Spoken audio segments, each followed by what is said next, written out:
দেখো, আমরা গত ক্লাসে পড়ছিলাম মধ্যক নির্ণয়। Today we are going to learn প্রচুরক। ঠিক আছে, কিভাবে আমাদের প্রচুরক শিখতে হয়, মানে মোট।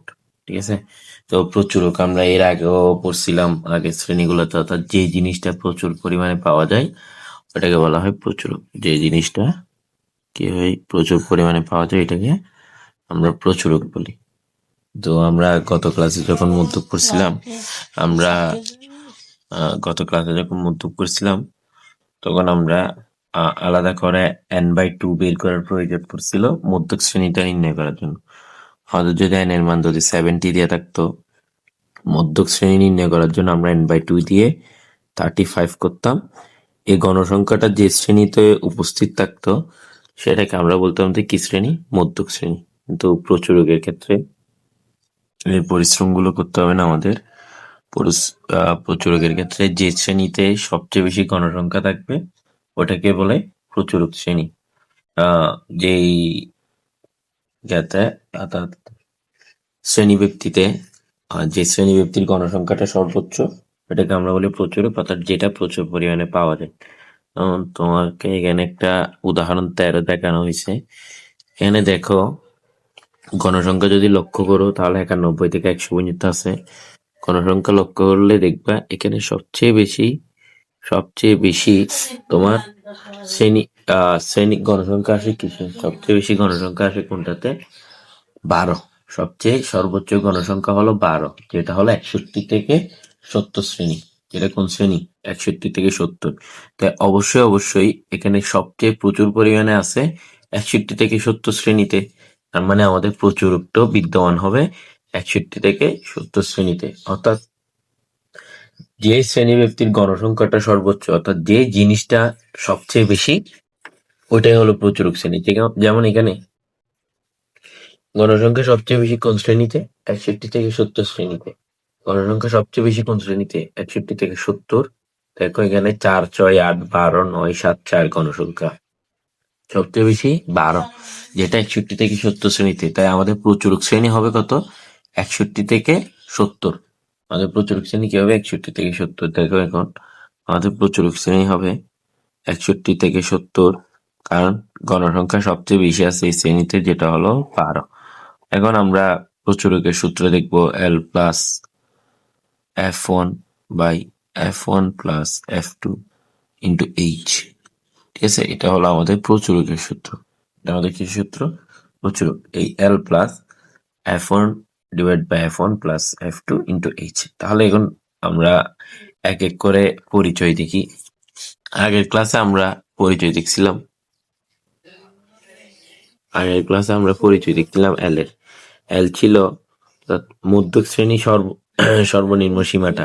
ঠিক সেম টু সেম প্রচুরকের মধ্যে সেম প্রচুরক শ্রেণী সর্বনিম্ন সীমা। প্রচুরক শ্রেণীর সর্বনিম্ন সীমা। প্রচুরক শ্রেণীর সর্বনিম্ন যে শ্রেণী ব্যক্তি বা সংখ্যাটা আছে সেটা লিখতে পারি, সীমা লিখতে পারি, সর্বনিম্ন সংখ্যা বা সীমা। তবে তোমার F1 ডিভাইড বাই এটা হলো F1 divide by F1 plus F1টা হলো তোমার প্রচুরক শ্রেণীর যে গণসংখ্যাটা ছিল 12। প্রচুরক শ্রেণীর গণসংখ্যা মাইনাস পূর্ববর্তী শ্রেণী, অর্থাৎ এর আগের যে শ্রেণী ব্যক্তিটা আছে ওই গণসংখ্যাটা। প্রচুরক শ্রেণীর গণসংখ্যা মাইনাস পূর্ববর্তী শ্রেণীর গণসংখ্যা। আর F2 মানে প্রচুরক শ্রেণীর গণসংখ্যা মানে 12, প্রচুরক শ্রেণীর গণসংখ্যা মাইনাস পরবর্তী শ্রেণীর গণসংখ্যা। একটা হলো পূর্ববর্তী শ্রেণী আর একটা হলো পরবর্তী শ্রেণী। আর H হলো শ্রেণী ব্যক্তি। H হলো কি? শ্রেণী ব্যক্তি। যেমন এখানের মধ্যে গণসংখ্যা সর্বাধিক কত? 12। তার মানে এখানে প্রচুরক শ্রেণী 61 থেকে 70। আমরা যদি F1 এর পরিচয় দেখি, প্রচুরক শ্রেণী গণসংখ্যা মাইনাস পূর্ববর্তী শ্রেণী গণসংখ্যা। তো প্রচুরক শ্রেণী গণসংখ্যা কত? 12। এর পূর্ববর্তী শ্রেণী গণসংখ্যা কত? 8।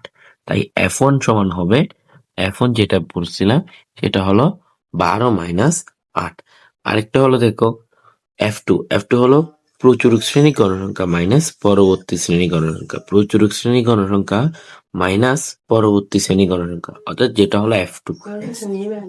F2 প্রচুরক শ্রেণী গণসংখ্যা মাইনাস পরবর্তী শ্রেণী গণসংখ্যা 9 ছিল না? হ্যাঁ, 9। এভাবে আমরা F2 আর F1 দুইটা পাই। এভাবে আমরা F1 এবং F2 এই দুইটা পেয়ে থাকি। তো F1 মানে হলো প্রচুরক শ্রেণী গণসংখ্যা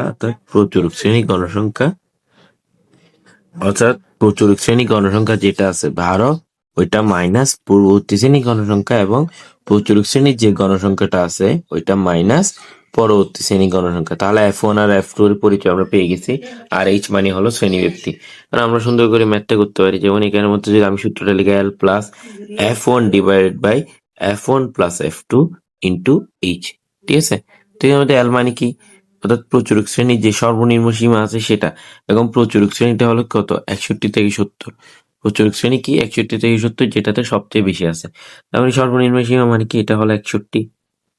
প্রচুরক শ্রেণী, এটা F1 এর পরিচয় কি ছিল, প্রচুরক শ্রেণী গণসংখ্যা মাইনাস পূর্ববর্তী শ্রেণীর গণসংখ্যা, তার মানে 12 মাইনাস 8।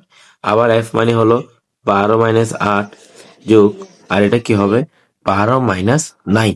এরপর তোমার যে শ্রেণী ব্যক্তিটা আছে ওইটা আমরা বসাবো। শ্রেণী ব্যক্তি আমরা কত, 61 থেকে 70। 61 থেকে 70 কত হয়, 61, 62, 63, 64, 35, 66, 67, 68, 69, 70, মানে 10 করে। এখন এখানের মধ্যে আমরা F1 এর পরিচয় লিখলাম, প্রচুরক শ্রেণীর গণসংখ্যা মাইনাস পূর্ববর্তী শ্রেণী। F1 মানে কি প্রথম, F2 মানে হলো 2, মানে যেটা পরে আসতেছে সেটা পরের গণসংখ্যা বিয়োগ। আর F1 যেহেতু F2 এর আগে আসতেছে, মানে F1 যেহেতু শুরুতে আসে, তাই এটা কি হবে পূর্ববর্তী শ্রেণীরটা। F1 আর F2 এর মধ্যে গোলমাল লাগানো যাবে না। F1 হলো প্রচুরক শ্রেণী গণসংখ্যা মাইনাস পূর্ববর্তী শ্রেণী গণসংখ্যা, আর F2 হলো প্রচুরক শ্রেণী গণসংখ্যা মাইনাস পরবর্তী শ্রেণীর গণসংখ্যা। তো এখানের মধ্যে 61 প্লাস এটা রয়ে যাবে, 12 থেকে 8 গেলে 4, 12 থেকে 8 গেলে 4, 12 থেকে 9 গেলে 3 ইন্টু 10। তো এখানের মধ্যে এরপর 61 প্লাস 4 ডিভাইডেড বাই 7 ইন্টু 10, ঠিক আছে। তো এটা যদি আমরা করি তাহলে এটা হবে 40 ডিভাইড বাই 7।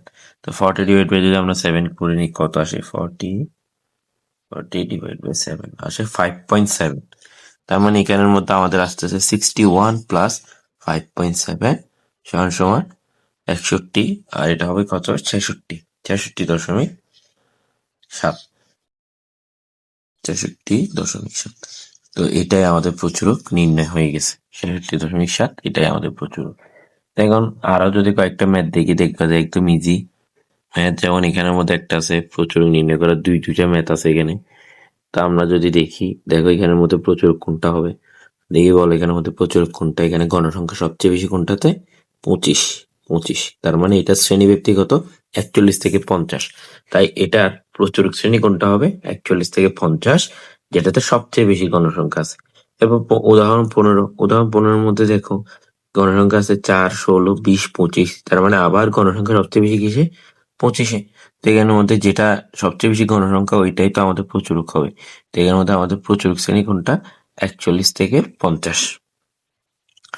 এর মানে এখন কোন একটা ম্যাথ দুইবার দিছে নাকি, না সামান্য পার্থক্য আছে। তো এখানের মধ্যে সবচেয়ে বেশি গণসংখ্যা কোথায়, 25-এ, তাই এটার প্রচুরক শ্রেণী যেমন 41 থেকে 50, এটাও 25, তাই 41 থেকে 50। কাকতালীয় ভাবে হয়তো দুইটা মিলে গেছে। তো আমাদের প্রচুরক এতটুকুই, এর মধ্যে তো আহামরি কঠিনের কিছু নেই, তাই আমি আরেকবার বলে দিই। প্রচুরকের সূত্র হলো L plus F1 divide by F1 plus F2 into H। L এর প্রক্রিয়া হলো প্রচুরক শ্রেণীর, Lটা হলো প্রচুরক শ্রেণীর শ্রেণী আছে সেটার কি সীমা, নিম্ন সীমা। আর F1 মানে হলো প্রচুরক শ্রেণীর গণসংখ্যা মাইনাস পূর্ববর্তী শ্রেণীর গণসংখ্যা। F2 মানে হলো প্রচুরক শ্রেণীর গণসংখ্যা মাইনাস পরবর্তী শ্রেণীর গণসংখ্যা। আর H মানে হলো শ্রেণী ব্যক্তি। এটাই আমাদের এতটুকু। এরপর আমরা প্রচুরক শ্রেণীটা নির্ধারণ করব। প্রচুরক শ্রেণী নির্ধারণ করার জন্য আমরা শুধু গণসংখ্যা দিলেই হবে, কিন্তু আমরা মধ্যকের বেলায় কি দেখছি, ক্রমযোজিত গণসংখ্যা লাগবে। মধ্যকে অবশ্যই ক্রমযোজিত গণসংখ্যা লাগবে। আর প্রচুরক মানে হলো যে জিনিসটা প্রচুর পরিমাণে আছে ওই জিনিসটাই।